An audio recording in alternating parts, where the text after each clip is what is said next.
Hey, so amazing. You see how they playing? Live wire, it's all about sports and entertainment.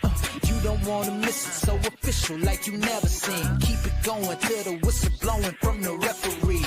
Everything from highlights and stats. You know that we gotta run it back, whether on the field or the court. You know that this is where it's at. Subscribe, no delaying.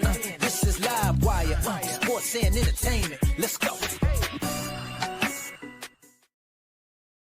All right, what's good, everyone? Welcome to this recap version of LiveWire Sports Media of this Indiana Fever taking down the Seattle Storm 78-74 to go to 17-12 on the season, 5-game winning streak with 5 games over 500.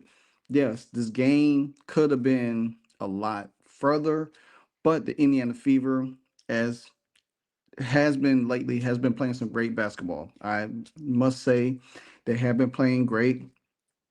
Still, there's some things they still need to tweak. But nevertheless, the Indiana Fever led by Natasha Howard 21, Sophie Cunningham 17, which both of them put the team on their back early on from the second quarter on down. Never lost the lead at all. Went up by 13 at one point in time and everything like that. The Indiana Fever also saw that Kelsey Mitchell, for the second time in 3 games, struggled from the field. She was 3 for 16, 0 from 8 from 3, only 9 points. She did have 5 assists in the process, um, but she also had 2 turnovers. Now, down in the second half of the game, the Fever went up and led. By halftime, they was up 42-34 in at the half. They went on an 8-0 run to close out that half. But then in the third quarter, they allowed Seattle back in the game, where Seattle went on a 10-1 run. And in the final minutes to make it close to go in the fourth quarter, leading only by 4 points at that time. There was so much to take from this game because Seattle, Seattle, who just coming off a game that they had a double overtime loss to the LA Sparks, needed this win to stay into the contention of the playoff race. The Fever, who's coming off a major win of their own, were looking to continue to climb up the standings where everybody else continues to fall back down. Now, team stats for this game was the Fever from the field was 47.8% from the field against Minnesota, who had 44 3-point. The Fever shot really bad from 3-point this game. They only was 4 for 22. The Seattle Storm shot even worse, 2 for 15. Both of them was 18.2% and 13.3. So you could tell that this more was a defensive game between them, and it's to see who wanted the most. But the Fever continued to make plays when they needed to make plays, and every time that the Storm seemed like they wanted to make a push or hit the big shots, the Fever will answer. Also, from the free throw line, they was 10 for 13. They didn't even get to the line that much like they did the last few games. Seattle was 12 for 15. The Fever shot 76.9% and 80% from the field. Now, the Fever did what at one point they out rebounded Seattle, but Seattle out rebounded them by 33 to 32. Assists, the Fever had 27, they had 20. Steals, 9 apiece. Erica Wheeler had 5 of them by herself for the Storm. Blocks, we had 3-2. Turnovers, 16-15. So if you look at the statistical stats of this, the game was it was a slugfest. It was who wanted the most. The Fever had to make plays. Seattle didn't want the Fever to do certain things like allow Leah Boston to get her rhythm going, which she did got her rhythm going in the fourth quarter, where she ended up with Leah Boston did ended up with 16 points and 12 rebounds in that game. Kelsey Mitchell again had 9 points. Erin McDonald had almost had a double-double in this game. She had 9 points, 9 assists, probably one of her high assist games of the season.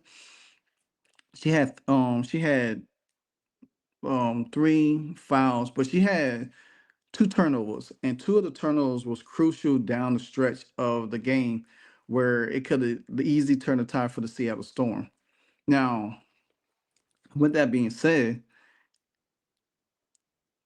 the Indiana Fever did on defensively. I think they did a great job limiting Aneka Umake and Skylar Diggins, which Aneka had 16, Skylar had 13, and didn't allow them to get into a rhythm, a flow of any sorts to lead this team.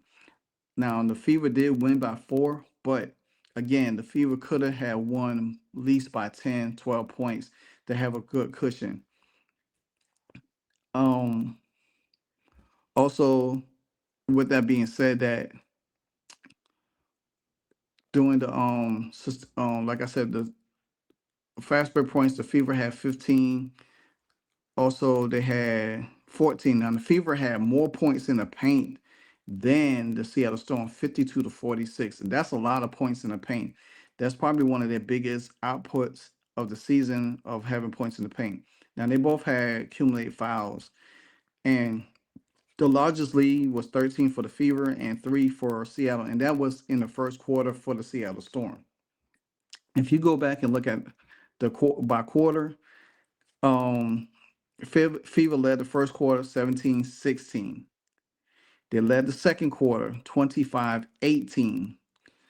Then they lost the third quarter 20-16. And the Fever was leading the fourth quarter 15-7, but then again, they allowed Seattle to make that run in the fourth quarter, and they both ended up with 20 points in the fourth quarter.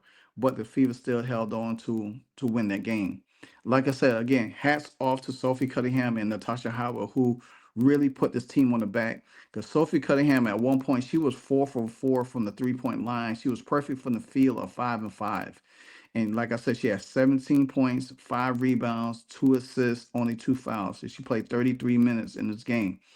Natasha Howard, she didn't have a great rebounding game, but she got the points where she needed. She made a move. She cut as much as she did.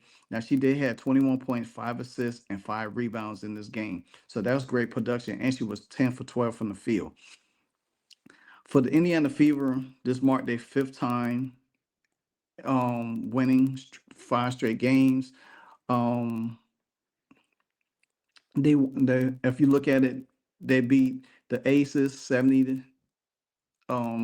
80-70, then the Sky 93-78, then the Phoenix Mercury 107-101. Then they just beat the Dallas Wings on Friday night 88-78. And here today they beat the Seattle Storm 78-40. I mean 78-74. So, and also in this game, Leo Boston it moved up fourth all time in rebounds in franchise history, um, behind Ebony Hoffman and Erlina Larkins and Tamika Catchings. Tamika Catchings is the all-time leader in reboundings with 3,315. And Leo Boston has 924 with a long way to go. So she probably, I mean, she could move up to third by the end of the season. And hopefully by next year, she'll move into second. With that being said, and like I said, you had 3 players in double figures. Sophie Cunningham, 17-5-2. Boston, 16-12-2. Howard, 21-5-5. What next for the Seattle Storm? I mean, what next for the Indiana Fever? Well, guess what? The Indiana Fever do take on the LA Sparks on Tuesday night to see if they could go 6 for 6 in that span before they have a rematch on Thursday night on Amazon Prime against the Phoenix Mercury. The Indiana Fever did what they needed to do. I think this game was, like I said, the game was a slugfest. I felt like the bench for the Indiana Fever didn't come up big this time, had as well as they did the last 2 games. They only had 6 points off the bench. Chloe Bibby, she only played 6 minutes in this game. She only took 1 shot from the field. Sid Colston only played 7 minutes in this game. Lexi Hall had 17 minutes. She didn't do much. She only had 2 rebounds, 2 assists, and everything, but she was 0 for 3. She was 0 for 3 from the field and 0 for 2 from 3-point land. And she also had a +1 and everything like that. But this game was played differently than the other ones, because the fact of the matter is that the Seattle Storm is a lot bigger, they're a lot lengthier. So there are going to be certain things in this game that the Fever can't do. You have to play a game that's grinded out. You just seen them play a game that was up tempo a little bit on Friday night. Now you see them play a game that's kind of like a slugfest, a grinded out game, and it's going to come down to who wants it more, who's going to make shots. And like I said, for the last 3-4 games, Aaliyah Boston has come on strong in the fourth quarter when the team is pretty much wore down because they're out of gas, and the other team picks it up. So my thing is the Indiana Fever has done well. They 5-game winning streak. You can't ask for nothing. And hats off to the team. Or see what they do next up. They also, Hollywood did talk about Caitlin Clark's return, and most likely they say that has been running 4 to 5 days now. So hopefully we might see a return of Caitlin Clark in another week or two. But right now the Fever is hot. They're on the roll. 5-game winning streak, looking to make it 6 on Tuesday night. Anything else? We have to see. Till then, like, comment, subscribe. LiveWire Sports, we out. Hey, so amazing. You see how they playing? LiveWire, it's all about sports and entertainment. You don't want to miss it, so official like you never seen. Keep it going till the whistle blowing from the referee. Everything from highlights and stats. You know that we gotta run it back, whether on the field or the court. You know that this is where it's at. Subscribe, no delaying. This is LiveWire, sports and entertainment. Let's go.